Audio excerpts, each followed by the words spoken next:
If I Ran the Rainforest, a Cat in the Hat book all about tropical rainforests. The author is Bonnie Worth, illustrator Aristides Ruiz. If I Ran the Rainforest.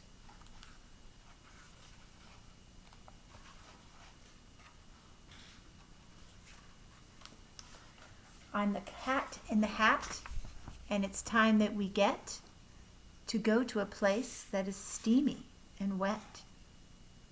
It is a rainforest. The reason is clear. About 100 inches of rain fall each year. Down at the equator, I'll show it to you. Your mother won't mind very much if we do. To a tropical rainforest, off we would go. We will go. There are 3 other kinds I think you should know. The seasonal kind of rainforest has months that are dry. A cloud rainforest sits 3,000 feet high. A mangrove rainforest grows on the coast. Rain falls on the tropical rainforest the most.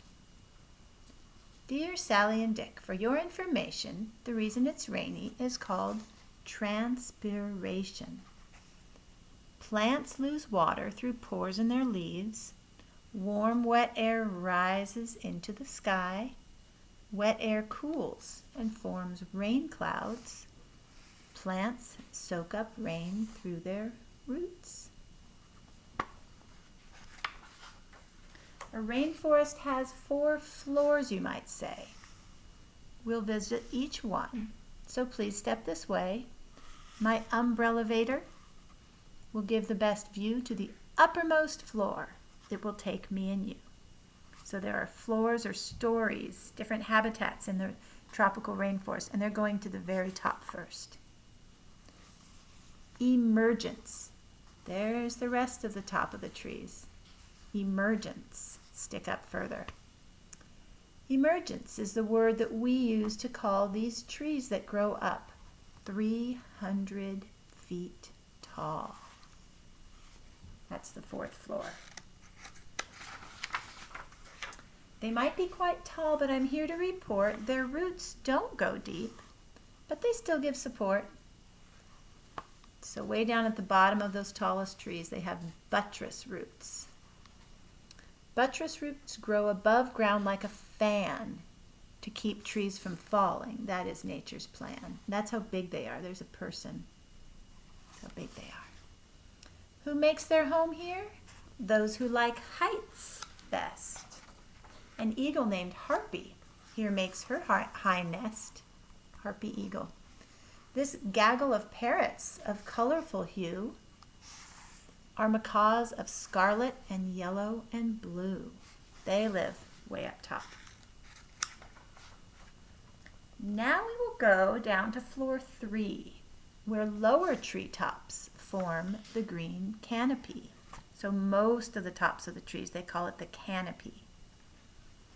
It keeps rain and sun off the floors down below, off of the forest floor. It's also the place where the epiphytes grow. So all these plants that are flowering, they're not in the soil, they're in the trees. These plants have roots that hang here and there. They suck up the moisture right out of the air. Epiphytes. The canopy is the most crowded of spots.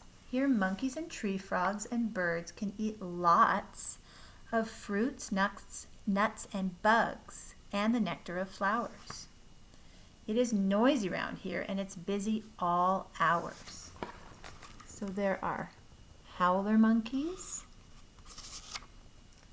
llamas, those are the plants, sloths, toucans, orchids, these flowers, tree frogs,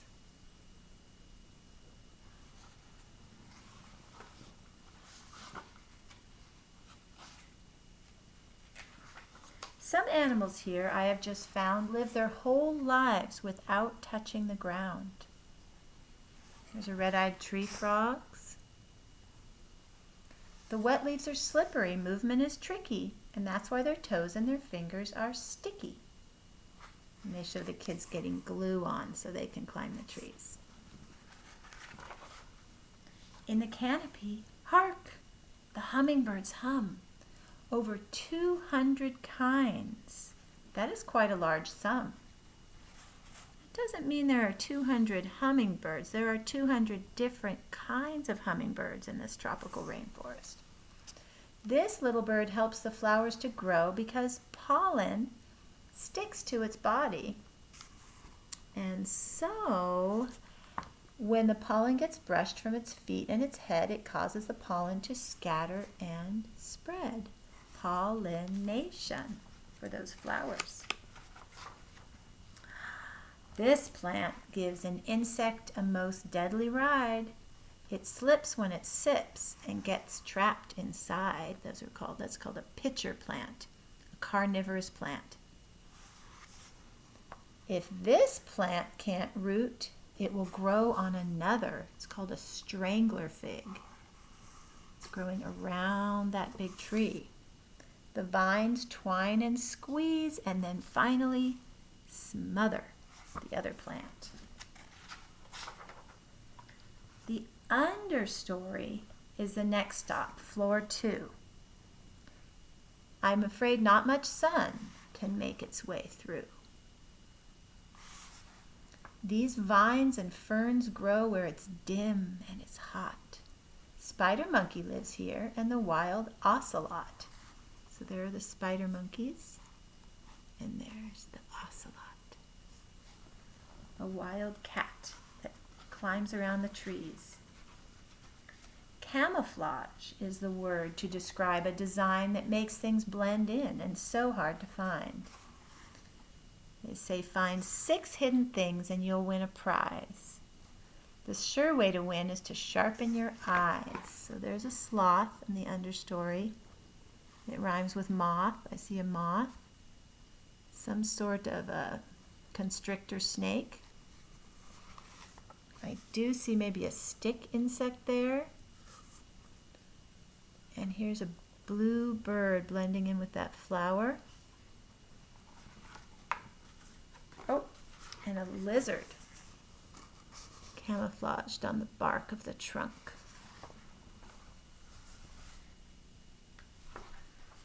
Last stop, the first floor. The doors open wide, and when you look out, it is quite dark outside. Forest floor. Is anyone home? At first you'd say not. There's mostly leaf litter, dead plants, and rot. But jaguars prowl, snakes slither and slink. Insects and spiders creep yon and hither. I said that backwards. Now look even closer. So there's spiders, insects. I see ants, centipede or millipede, a jaguar, another big constrictor snake. There's mushrooms, more snakes hiding. Look even closer and you will find among the life here is our own humankind. We saw a girl who lived in a rainforest jungle, you might remember, and she didn't like to wear a shirt and she never wore shoes. She ran around. For thousands of years they have lived here unharmed. They've hunted and some of them even have farmed. They know where to find the food for a meal. That's a tapir. They know which plants poison. They know which plants heal. He says, no, don't eat that one. You've seen all 4 floors. See if you can list them. These 4 floors make up a complete ecosystem.